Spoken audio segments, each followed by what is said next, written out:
Here's the first of my quick tips with the 2600. Obviously, we all know it comes with 2 modes for a low pass 24 dB filter, but you can configure it to be high pass or band pass-ish, and I'll show you exactly how to do that now. I've got this set up.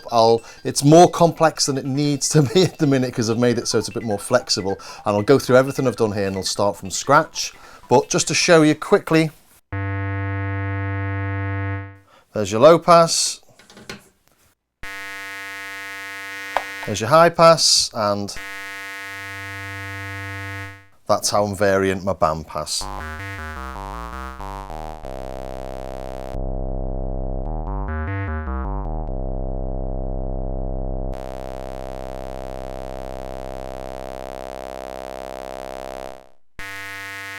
And if we look at that fundamental frequency there,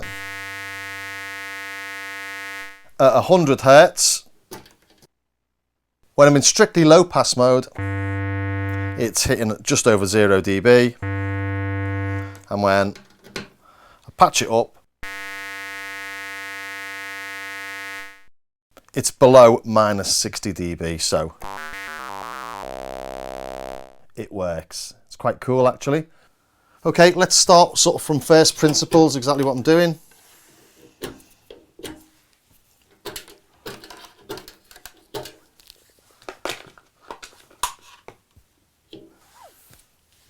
So just a standard patch here using oscillator 1 on a pulse.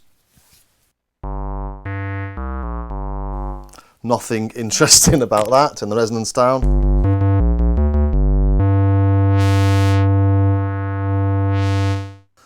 And the way this works is we'll invert what's come through the VCF, and by inverting what's come through the VCF and mixing it with the original signal, what you end up with is the inversion that comes through the VCF cancels out the original signal. So you're left with only the stuff that couldn't pass through the filter. So you end up with the opposite of what you get through the filter. The high frequencies are left in and the low frequencies are being cancelled out. So the VCF output is going to come through the audio out here.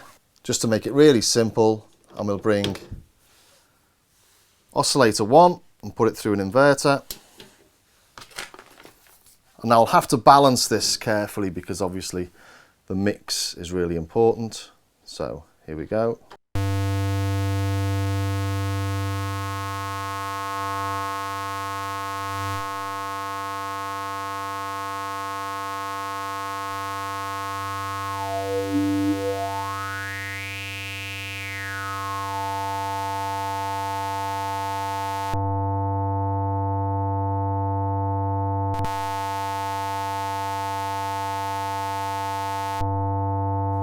And you can see there that that fundamental's dropping by a massive amount, isn't it? But we can be a little bit cleverer than that. We can put it through the VCA, so we can trigger the envelopes. It's not a constant drone.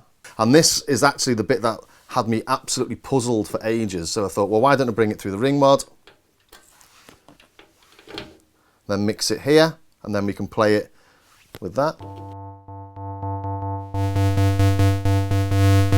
And what it doesn't say in the manual is this ring mod input inverts what's coming in. So all I'm doing is increasing the same signal. So I'm inverting it and then I'm inverting it again through there. So actually all you have to do is bring it directly, from the VCO.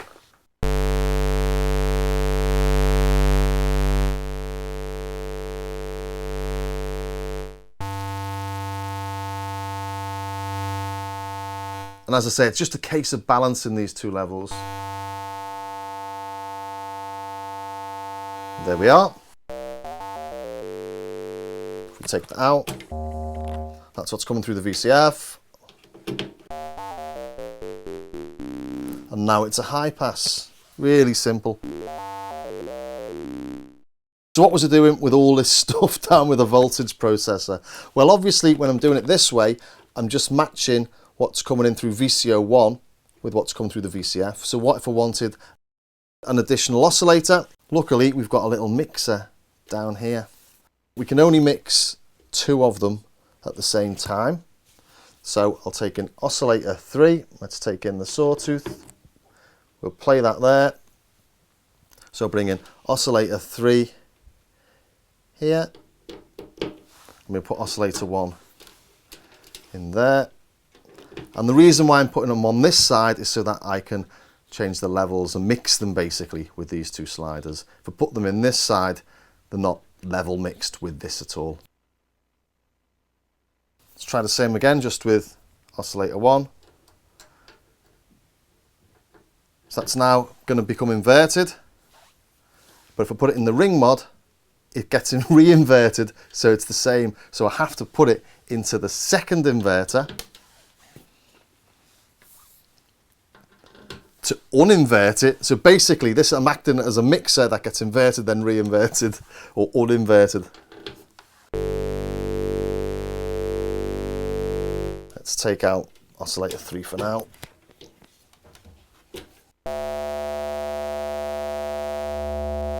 And that's how you blend it between a high pass and a band pass.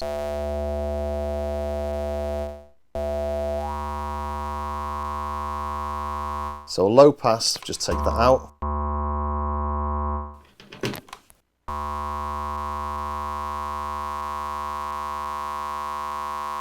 Just nudging this so the frequency analysis drops down.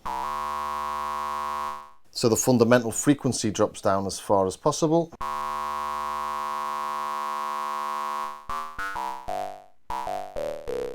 And now we've got a high pass again. And if I reduce the amount of the initial signal coming in, then I'm reducing the high frequencies because I'm reducing the level of them here directly. And also I'm bringing back in some of the lower frequencies.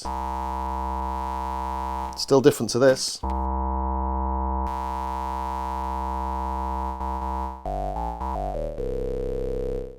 Okay, so then let's bring in the second oscillator, and I'm using VCO 3 here because I wanted a sawtooth, and if I wanted the sawtooth from this, I suppose I've then got to go through the mult. It was just easier. But I'll demonstrate that maybe in a second. So if we bring in oscillator 3, let's turn that down. So turning 1 down and just bringing 3 in. I'm doing exactly the same thing there.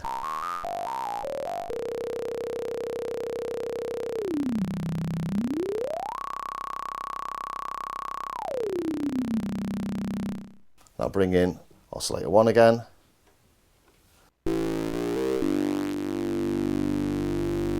And that's so we can have a different sort of sound and just mix and match between them really.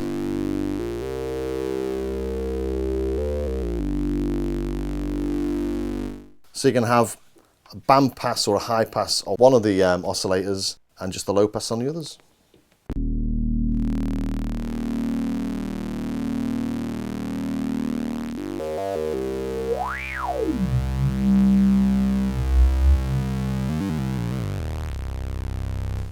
So yeah, if we wanted to use oscillator 2, I'd have to use, if I wanted the sawtooth for example, I'd have to bring the sawtooth, put it in the mult. I'd have to bring one of them into input 4, and then one of the mults into 2 there, so I'm getting the sawtooth from 2.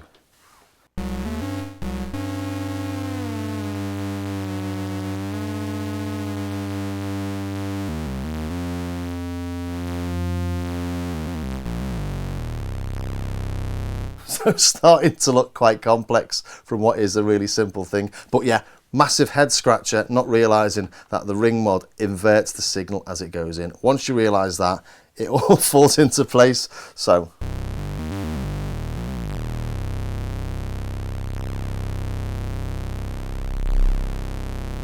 I hope that was of some use to somebody somewhere, and if it was, please hit subscribe and ring that bell, and it'd be great for you to join me over on my Patreon page. I've got lots more tips and tricks and tutorials over there as well.